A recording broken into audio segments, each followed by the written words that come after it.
Good morning. Before I start, I'd like to do something very weird.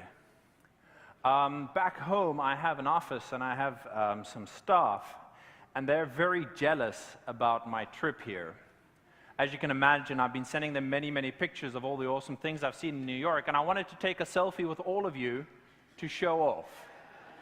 Is that okay? Excellent. Excellent. So you're going to have to look like you're enjoying this, right?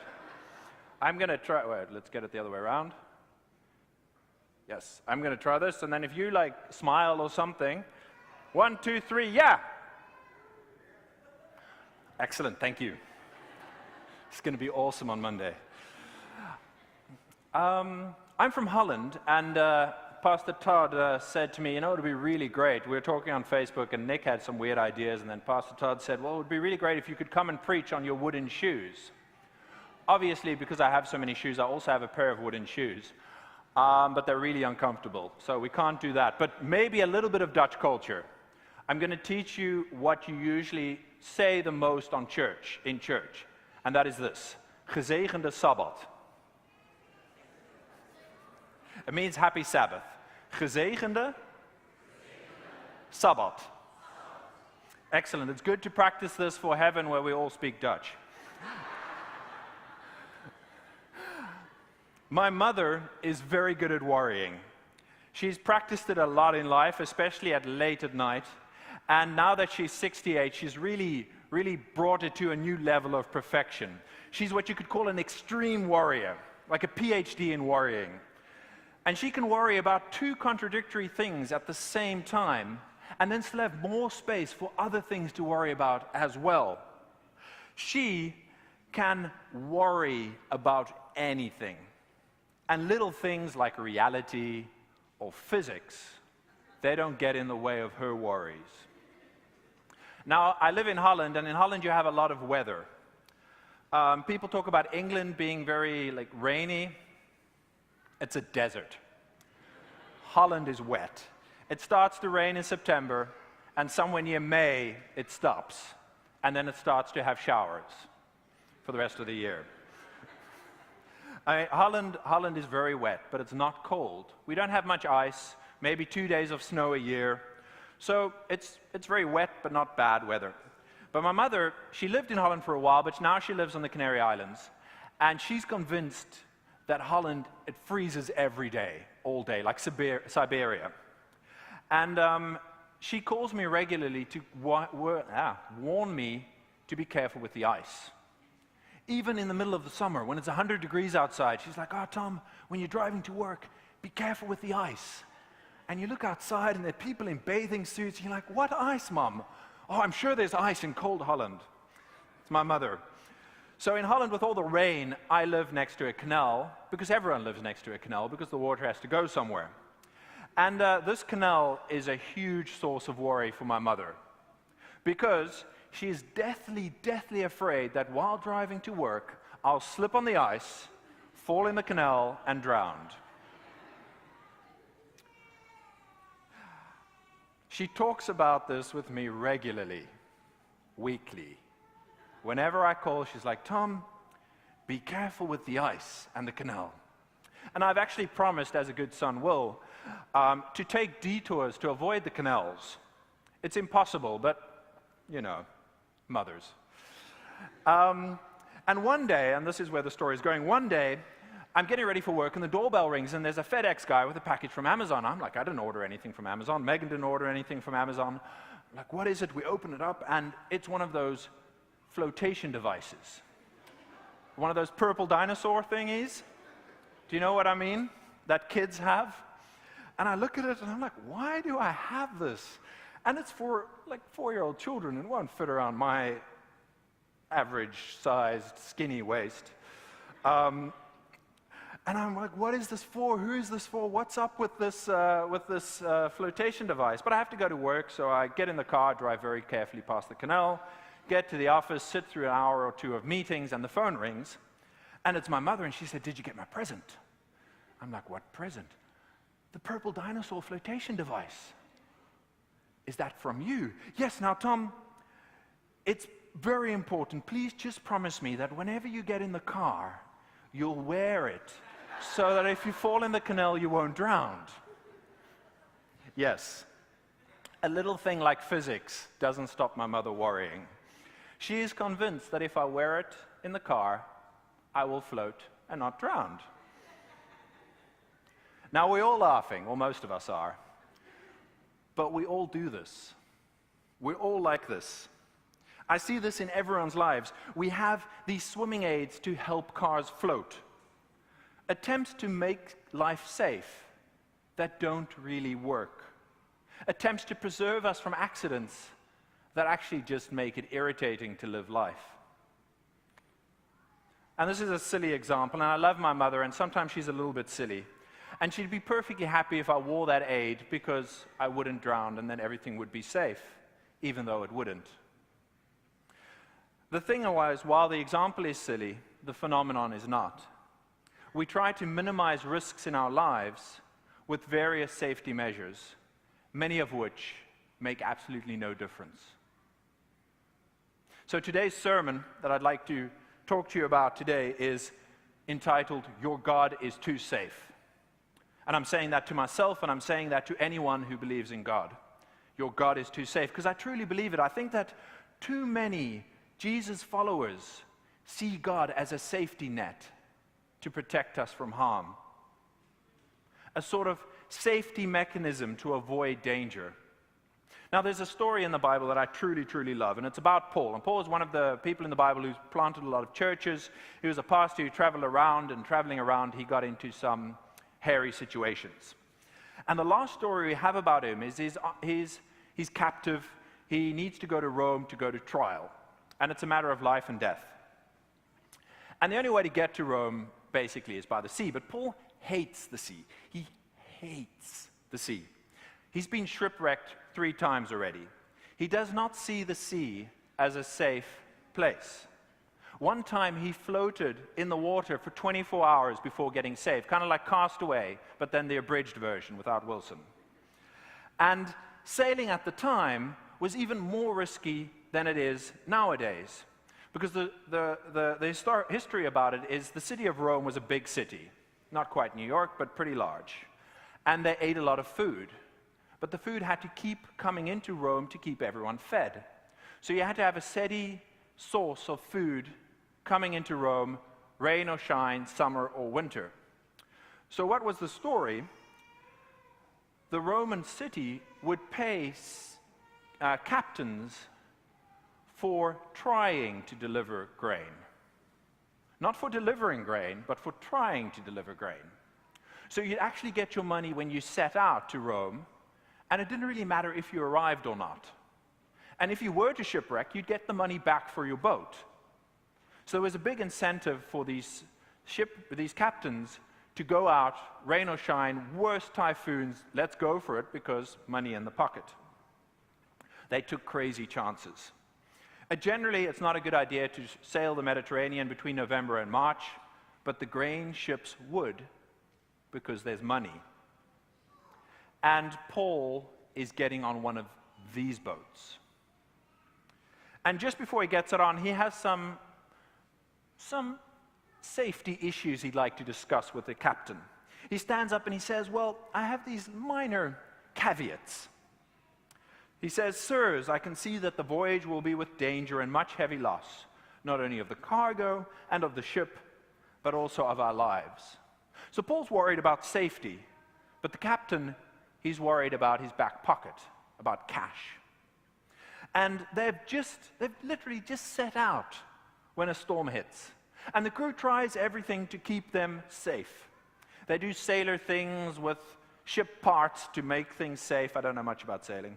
And it doesn't seem to happen.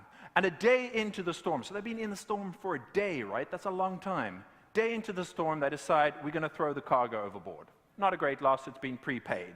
They throw that overboard. A day later, it's still unsafe. And then they start throwing over the sails and the tackle and the ropes and things they need to sail. They throw that overboard. And now they're in bigger trouble because they can't even sail anymore if the storm were to go. And at that moment, at like the darkest moment of the storm, Paul stands up and he says, guys, you really should have listened to me. You can imagine Paul wasn't a great person to have around in an emergency, right? Didn't make a lot of friends with that speech. But he continues and he says, keep up your courage because an angel of the Lord has promised me that we'll be safe, but we'll have to crash. Not the safest course of action, right? But that's what happens.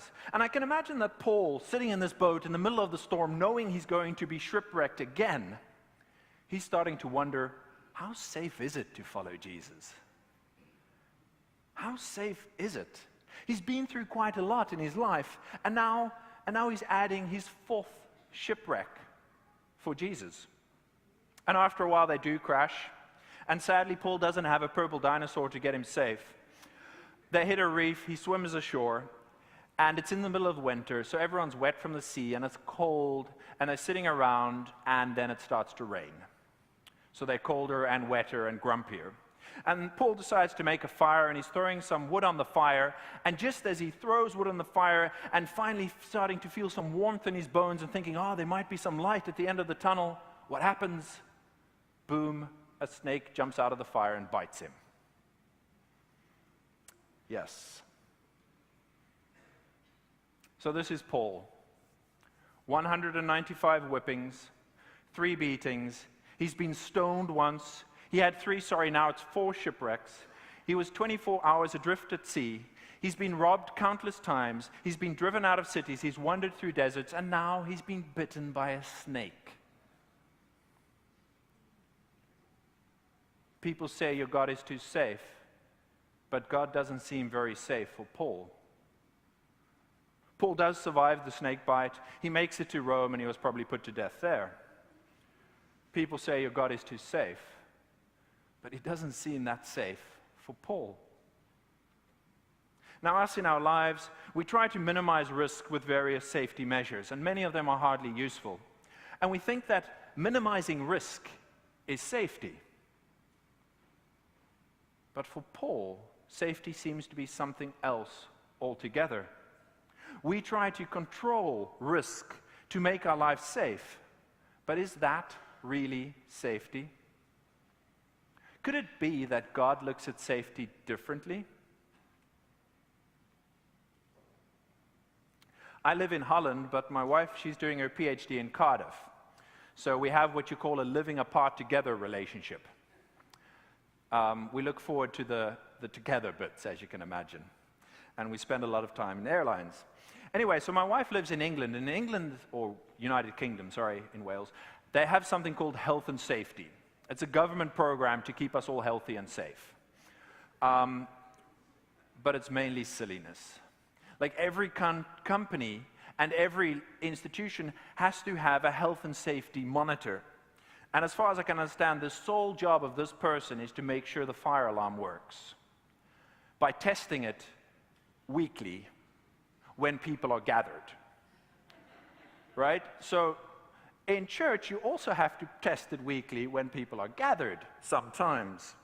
Another one, a great one that I just remembered and now forgotten, I can't think of it now, but there's also this one where if a trucker is reversing, there has to be someone standing behind the truck at all times to make sure you don't ride over someone, which is very logical, but means that all trucks have to be driven by 2 people, adding this huge economic problem. The other one, I've remembered it. When other people are gathered together in a building where you could expect someone to be new, you have to point out the safety exits. So we would have to start the service today saying, well, people, there's an exit, there's an exit, there's an exit, there's an exit. Let's get on with the service every single week. Things like this. It seems silly. Probably they're useful. Probably they occurred because of useful reasons, but they're not really life-changing, are they? They're not great. They're an attempt to make us safe, but do they really do that? We people, we try to control life. We try to control risk, but is that real safety?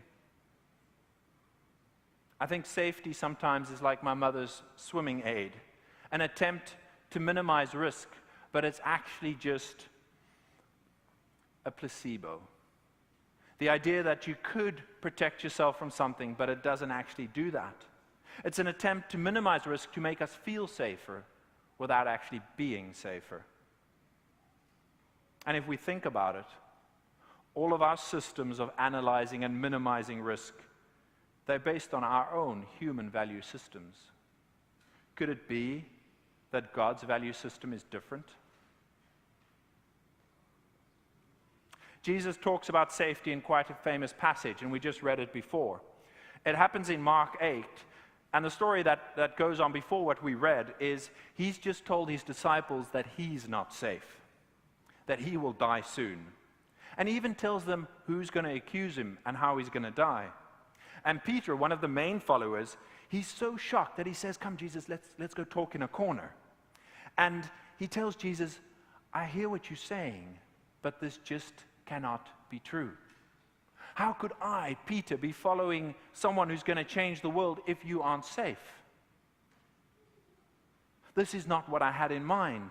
Maybe you're not here to free us from the Roman oppression or whatever, but surely you're not going straight to death." Peter couldn't be following a Messiah who was going to die. But Jesus silences Peter, and then he says those tricky words from Mark 8. He says, Jesus called the crowd with his disciples and said to them, "If any want to become my followers, let them deny themselves and take up their cross and follow me. So those who want to save their life will lose it, and those who lose their life for my sake and for the sake of the gospel will save it. For what will it profit them to gain the whole world and forfeit their life?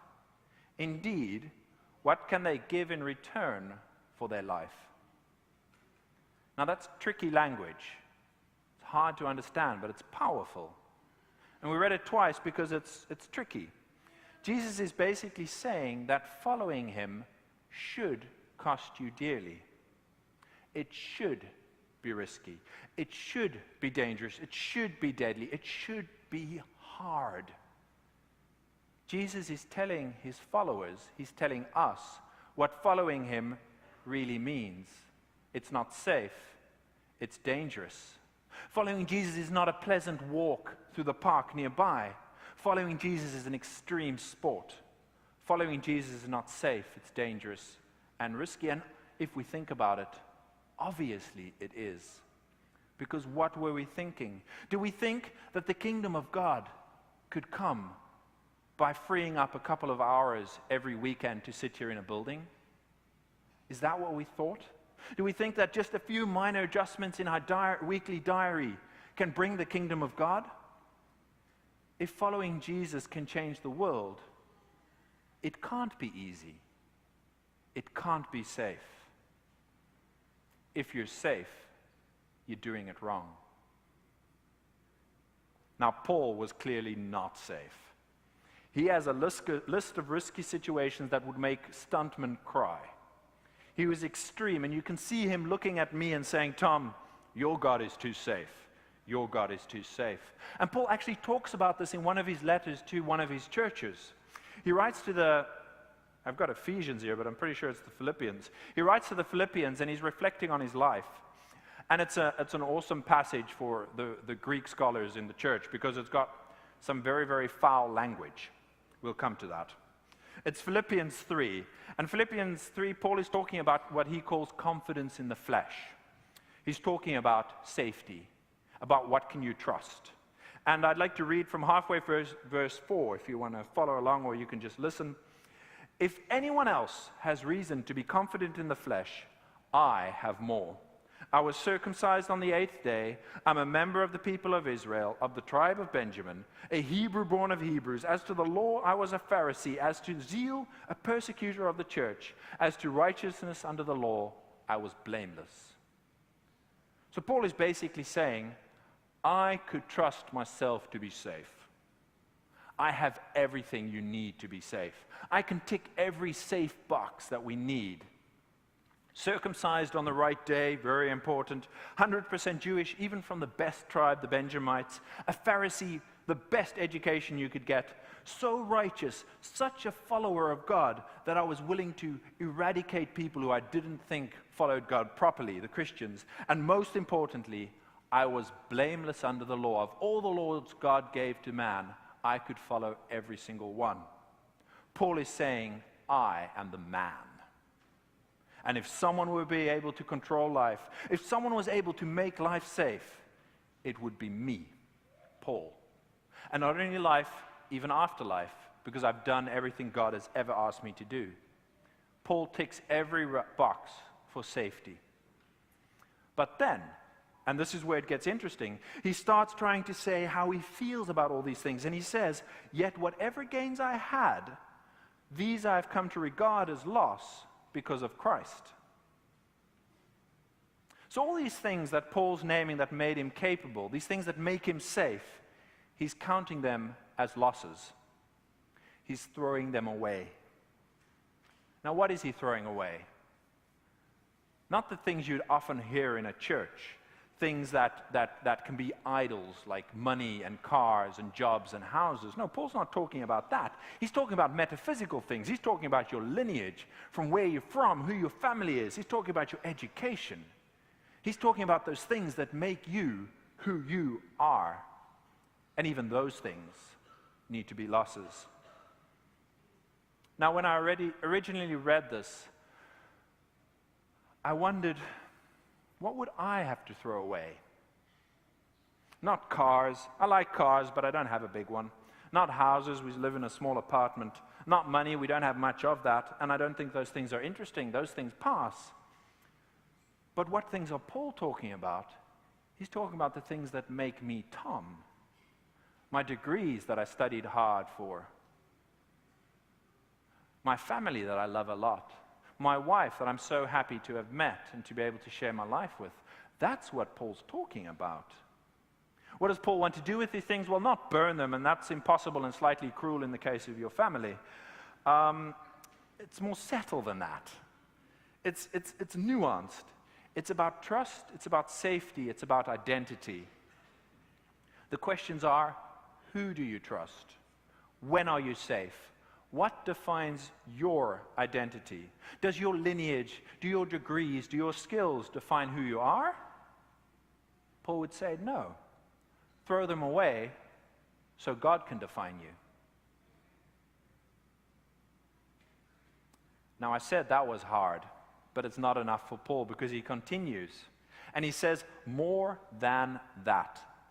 I regard everything as loss because of the surpassing value of knowing Christ Jesus my Lord. So not just those few things he mentioned, but now he's made it into everything. Every single thing we could ever imagine, all of that is a loss. Everything should be gone because compared to Jesus, nothing has value. But that's still not enough for Paul, because he's going up a step, and he takes one more step, and he says, for his sake, Christ's sake, I have suffered the loss of all things. I regard them as rubbish, in order that I may gain Christ and be found in him. He's changing his language now, because it's no longer that he's saying those things I'm regarding as a loss. He's calling them rubbish. A loss is something that you kind of want to have, but you can't find. Rubbish is something you have, but you don't want. And all those things Paul is calling rubbish. Now, in Greek, it's even stronger, because the word here is skubalon. And skubalon is rubbish, but it's a very specific type of rubbish. A certain type of rubbish that we might call biological, that we regularly deposit in a small room that we lock. Right? And the word, it's actually interesting, we never knew what this word was meant because it was such a rude word, no one wrote it down. This is one of 3 times we've ever found this word written down, and Paul uses it here. It's a word that we wouldn't use in polite company, and definitely not from this esteemed pulpit. You may know such a word, maybe heard it on a street sometime. And as far as Paul is concerned, everything that makes us safe in this life, all of that is worthless, is rubbish, is skubalon. And we try to minimize risk in our lives with various safety measures. But that really isn't the point. If you're safe, you're following Jesus wrong. Following Jesus is not meant to be easy. It's not meant to be safe. It's extreme, it's risky. It means not trusting yourself, not trusting your safety net. It means throwing away those things, seeing them as rubbish. It means getting rid of all of that so you can belong with Jesus, so you can trust Jesus, so you can let Jesus define you, so you can get to know Jesus. Your God is too safe, but only if you're doing it wrong. Getting to know Jesus, following Jesus, it's not safe. It's not easy. It's no walk in the park. It's extreme and it's exciting. And it means putting things aside. It means leaving your safety nets behind and plunging headlong into the thick of it. Now me, Tom, I want to know Jesus. And that means leaving safety behind. I want to know Jesus. And that means taking risks. I want to know Jesus. Don't you?